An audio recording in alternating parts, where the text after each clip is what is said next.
Assalamualaikum warahmatullahi wabarakatuh.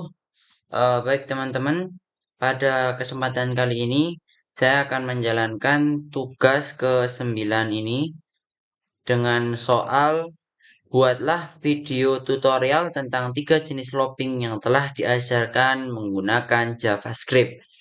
Baik, saya di sini sudah menyiapkan 3 jenis looping yang dimaksud, yaitu yang pertama adalah loop for, yang kedua loop while, yang ketiga adalah loop do while. Eh, kita akan melihat pertama kali ya, sebelum saya memulai penjelasan saya akan menunjukkan apa perbedaan loop-loop ini menurut tampilan. Saya mulai dari menampilkan loop for. Yang ini kita komen dulu biar tidak masuk ke dalam tampilan web kita. Kemudian kita pakai live server di sini. Kita tunggu sebentar. Nah, ini adalah tampilan ketika kita menggunakan loop for. Kemudian saya akan menunjukkan loop selanjutnya, yaitu loop do loop while. Yang loop for-nya sama loop do while-nya kita komen dulu biar nggak masuk ke browser. Kita lihat, kita refresh. Nah, hasilnya sama seperti loop for yang tadi. Baik, sekarang kita akan mencoba yang namanya loop while. Jadi loop for dan loop while-nya kita komen terlebih dahulu. Kita matikan lah istilahnya. Kita lihat, kita refresh. Nah, ternyata hasilnya juga sama saja. Jadi berdasarkan eh, percobaan barusan bisa disimpulkan bahwasanya ketika loop ini menghasilkan output yang sama walau memiliki struktur yang berbeda-beda. Nah, sebelum saya melanjutkan, mungkin kalian ada yang bertanya apa itu loop. Jadi, saya akan menjelaskan bahwasanya loop adalah alat penting dalam pemrograman yang memungkinkan eksekusi berulang dari suatu blok kode untuk mengatasi berbagai skenario. Jadi kemudian saya akan sebelumnya bagi yang belum tahu skenario adalah ini. Ini adalah skenario. Ini skenario juga. Saya akan mulai menjelaskan loop for terlebih dahulu.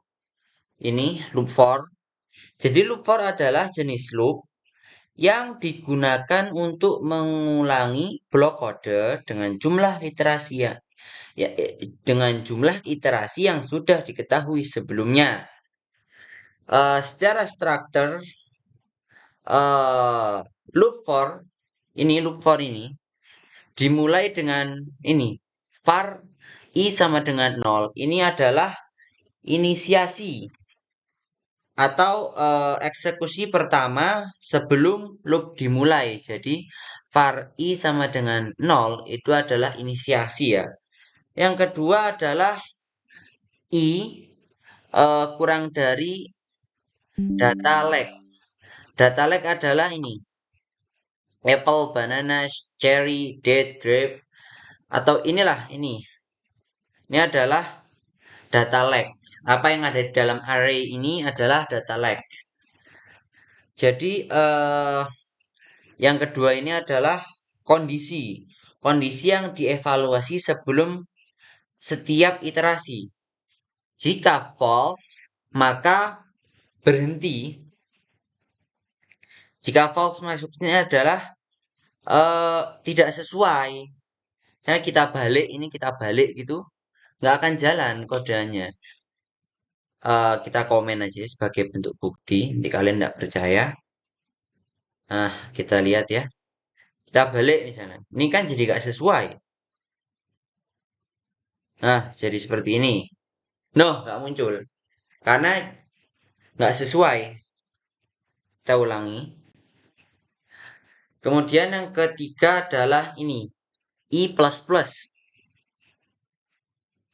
I++ ini adalah perubahan atau eksekusi tiap setiap iterasi. Seringkali untuk mengubah nilai yang digunakan dalam kondisi. Dan loop for ini cocok untuk jumlah iterasi yang sudah diketahui sebelumnya. Seperti ini, cocok. Kita sudah tahu datanya, array-nya. Seperti itu. Uh, Selanjutnya saya akan menjelaskan tentang oh ya, sebelumnya var i ini bisa diganti apa aja ya. Huruf apa aja yang penting sama gitu. Misalnya kalian di sini ganti Z, di sini juga Z, di sini juga Z, di sini juga Z, di sini juga Z. Dan di sini saya akan menjelaskan sekaligus ya, biar nanti selanjutnya saya nggak akan mengulanginya lagi. Dokumen write ini adalah metode yang saya gunakan untuk menampilkan di dalam web. Seperti ini. Jika kita ganti menjadi misalnya konsol log ya, maka akan keluarnya akan dalam bentuk konsol. Kita gak akan melihatnya di sini, tapi melihatnya di inspect, kemudian kita pindah ke konsol. Nah, jadinya seperti ini kalau kita lihatnya di konsol. Kemudian selanjutnya adalah data ke ini adalah ini sebentar saya inspect kembali ya. Data ke itu ini tulisan ini data ke. Jadi ini nggak akan berubah. Data ke itu nggak akan berubah karena dia itu bentar. Ini sifatnya string seingat saya. Dan kemudian i tambah 1 maksudnya adalah eh seperti ini. Mulainya dari angka 1 kan? Kalau misalnya kita ini nggak ada, i gitu aja, maka hasilnya akan seperti ini. Dimulai dari angka 0. Karena saya ingin dimulai dari angka 1, maka saya kasih i plus 1. Seperti itu. Kemudian ini juga sebagai fungsinya kayak data ke tadi. Seperti ini gak akan berubah ya gitu-gitu aja. Kemudian plus data i. Nah ini yang masuk ini adalah ini. Selanjutnya yang saya akan jelaskan adalah loop while. Mungkin ini akan singkat saja karena elemen-elemennya ini sudah saya jelaskan di loop for sebelumnya. Saya buka aja biar lebih bagus kelihatannya. Nah, seperti ini. Kemudian saya akan menjelaskan loop while. Jadi loop while ini cuma kan jadi ini urut ya. eh Inisiasi ini var i sama dengan inisiasi, kemudian i kurang dari data lag. Maksudnya eh data var i gak akan pernah bisa ngelebihi ini data lag 1 2 3 4 5 ini gak akan bisa. Itu disebut kondisinya adalah itu.